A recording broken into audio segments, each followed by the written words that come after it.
you talk about wearing the number 1 jersey and what that means? Yeah. I think for me, ultimately, it means the world to me because it comes from my teammates. And realizing, up until this season, I didn't really have much of a role on Saturdays and, was mainly a practice player, a scout team guy. But for them to recognize my work ethic and, kind of see that, I was embracing my role and doing everything I possibly could to help this team, I think for me it really meant the most that it came from those guys, especially, the older guys who I've battled with for the past 3, 4, 5 years. That really meant a lot to me. So, did the running backs room enjoy the play where you flipped the kid blocking Wes? Yeah, honestly, when I made that cut block, I didn't realize that he'd flipped over until I came over to the sideline and the other running backs were telling me about it. And I think just something small like that. A lot of the credit for that goes to my coaches, goes to the O-line for making the calls really easy for me, and then for Clayton for just believing in me. I lived with Clay for 2 years, and we're really good friends. And just realizing and knowing that he believes in me being out there with him because, in the past I really hadn't been, really meant a lot. And then, just put me in the right position to make that play. So, yeah. Questions. What was the best comment you got about that? What was the funniest thing one of the running backs said about that block? I can't really pinpoint one. I mean, guys are just kind of gassing it up and, saying that, really anything that comes my way is going to get, toppled over like that guy did. But, yeah, really just it helped a lot just being in the right place at the right time. And, the dude was coming in fast, and, that's our technique. If the guy comes in hard like that, you got to use, what you're best at or, whatever skills you've been given. And that, I think, cut blocking in that specific scenario is, like, ideal. So Not tall. Totally. And I think for me, I rely more, on my fundamentals and obviously having a lower center of gravity, just having leverage on bigger linebackers. I rely on that and just doing my job. And that's what Coach Fitz always preaches, is just to do your job to the best of your ability. And fortunately, just having guys believe in me, just being out there, I was able to do that on Saturday. So You just heard Coach talk about the need for the offense as a whole to be more consistent. Where have you seen that inconsistency, or is that a sentiment that you think is shared by everybody on the offense? Yeah, I think obviously first it's great to get a win, especially on the road. A Big Ten game, that's never easy. But as an offense, we definitely felt like we came up short, both running the football, throwing the ball. Like, I think there are a lot of things, especially watching the film today, that we could have cleaned, that we have to clean up. But honestly, I think for us, we just got to keep staying the course. Continue to stay together, because it's the guys in that offensive meeting room that are going to get it done, and we're the ones that believe in each other.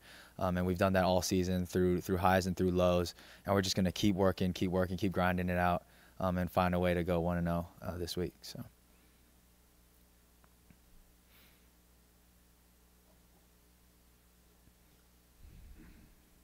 How strange has it been in the running backs room this year with so many guys, with Jeremy and then guys getting hurt?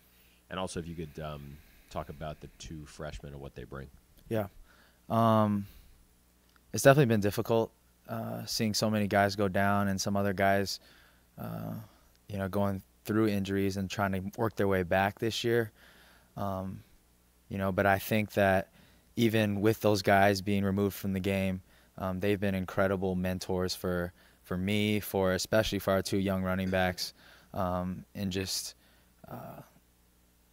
telling us where we need to put our eyes in pass pro, what we're reading when we're running the football, things of that nature.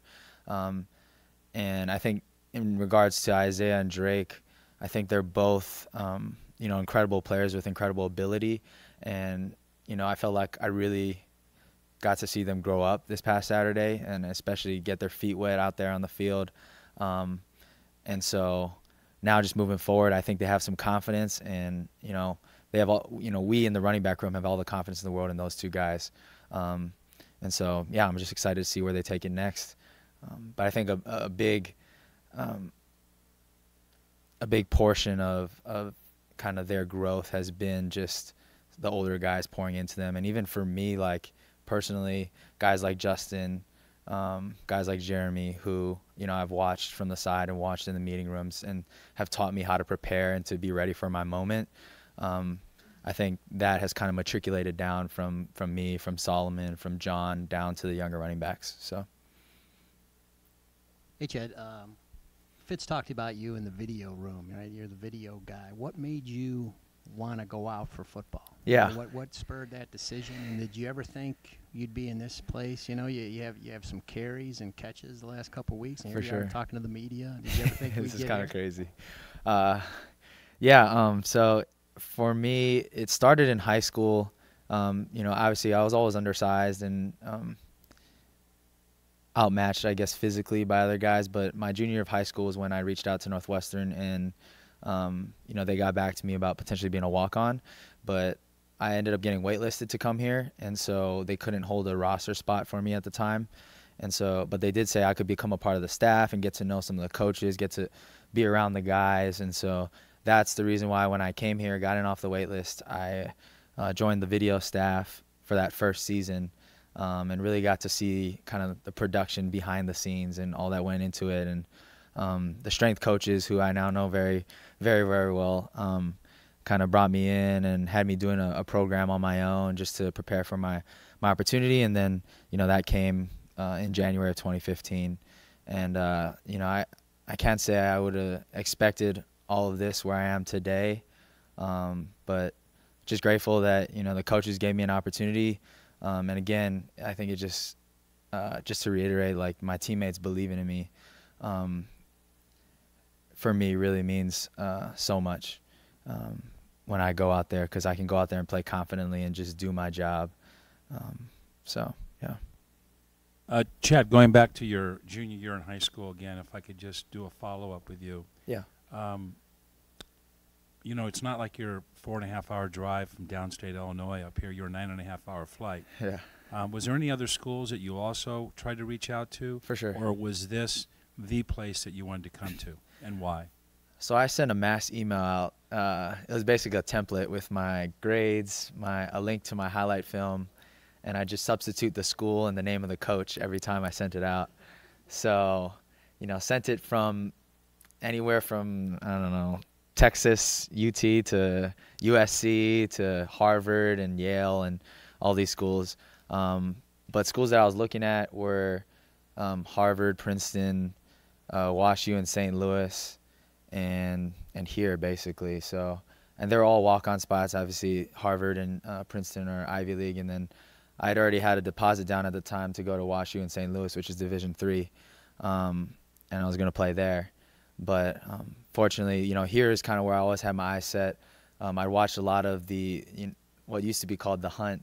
I used to watch a lot of those episodes in class, and just kind of dream about, having this opportunity and seeing just how the players and how the coaches talked about this really being a family.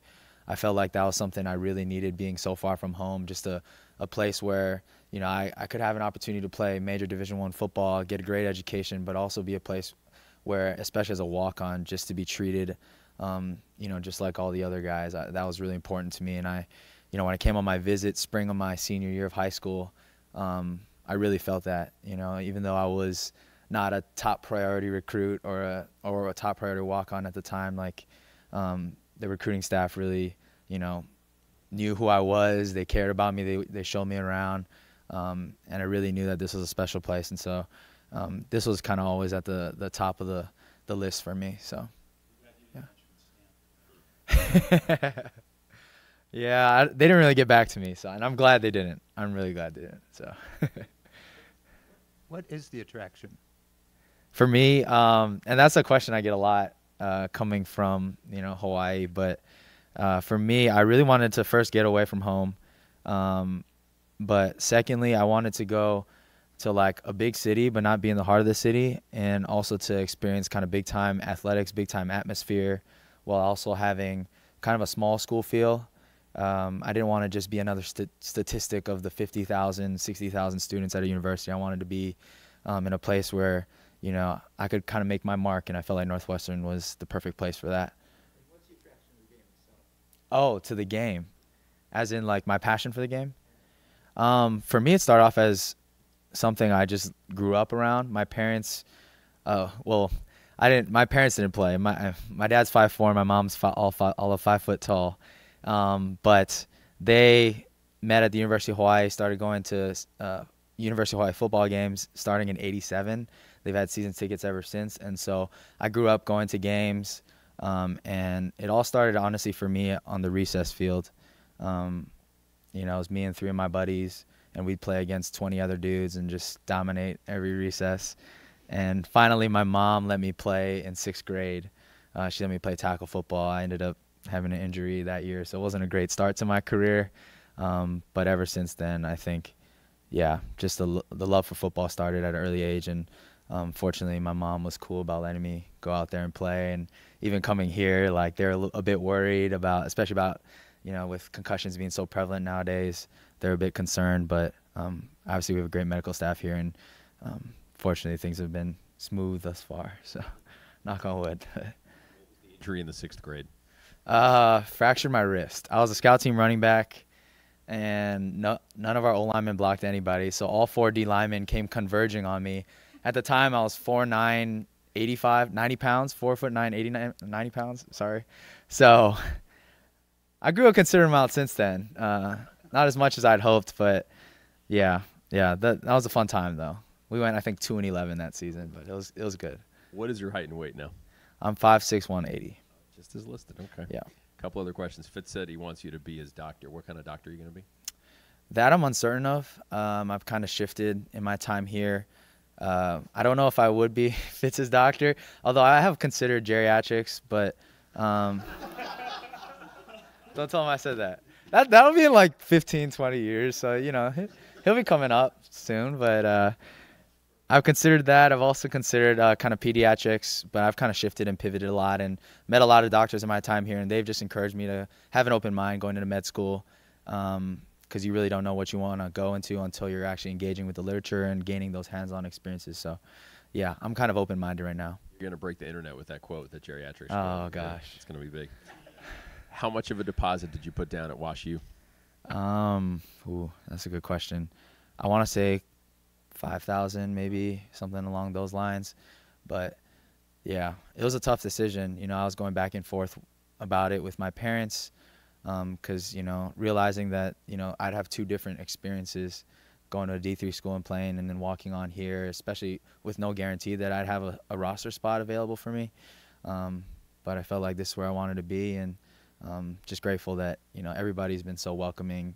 Obviously, I've been here for a while now, but like everybody really embraced me when I came here. So. You probably did not get that money back. No. Okay. When did you switch from video guy to player? So I think this was first week in January of 2015. Honestly, so the person I was in contact most with was Chris Bowers when I was in high school, and you know, I was on the video staff all fall, and then come January, we didn't make a bowl game that year, and so we started workouts on January 3rd or 4th or something like that, and I had to go up to Bowers' office, knock on his door, and be like, hey, so am I gonna be joining the team right now? Like, I see them working in the indoor right now. Like, what am I still doing? And it took a couple of days, but then, you know, I finally got out there. I think it was day 3 of winter workouts, and I was out there with the guys, and a lot of them were surprised to see me. I moved into the locker room. I had a locker in there, and everyone was kind of like looking at me like, what's the video guy doing in here? It was intimidating, but I also knew a lot of the guys just through conversation and through being around them during the season. But it was funny because when Coach Fitz came out for like Winning Edge right before spring ball, he saw me running around out there, and I forget who told me this story, but he said, Bowers, like, why are you adding guys to my team without telling me? Because he had no idea I was out there, which is kind of funny. But like he said with the Ocho Cinco stuff, like, we started to get to know each other a lot more since then. So, yeah, and it's been really, really awesome. What jersey number? Back then, I was 83. Yeah, so I was 83. They moved me to running back, and so I was playing at running back, kind of like Ty Montgomery in the 80s, playing running back, and then I switched to 26 for the rest of my time here. So, yeah. Joe, it seems like people mostly view you as a pass rush guy, but you've been one of the leaders of this defense on both the run and the pass side. What are the special challenges that a team like Wisconsin poses to you guys, especially after kind of struggling a little bit in these past couple weeks? Yeah, Wisconsin loves to run the ball. It's going to be a great Big Ten test for us, especially in the West. But they have a very, potent run attack. And I think they got very talented backs and a big O-line that they love to run behind. And they like to, bring in heavy sets, too, with different tight ends that are, bigger guys. And they like to run the ball and kind of and test your strength as a defense. So I think for us, it's a big challenge for us, kind of, you put your cleats in the ground and be ready to get off as a defensive lineman. That's a big test for our defensive front for sure, and it's one of those games that I enjoy and I look forward to every year because this is the type of game that defensive linemen shine. Joe, now that you went 1-0 this past week and now you can focus solely on Wisconsin, how much excitement is there for this game? Because it's a game people have been pointing to for a long time. Definitely, we're extremely excited for this, and us and Wisconsin have been two of the top teams in the Big Ten West. So, you don't want to say that this is the pivotal game of deciding the Big Ten West, but it's definitely a big factor in it. So, this is a big one for the season as a whole, but honing in on just this week is very important for us to be able to take it to them in our own house, and we've only had one home win this season, so to be able to protect our house again this week is a great opportunity.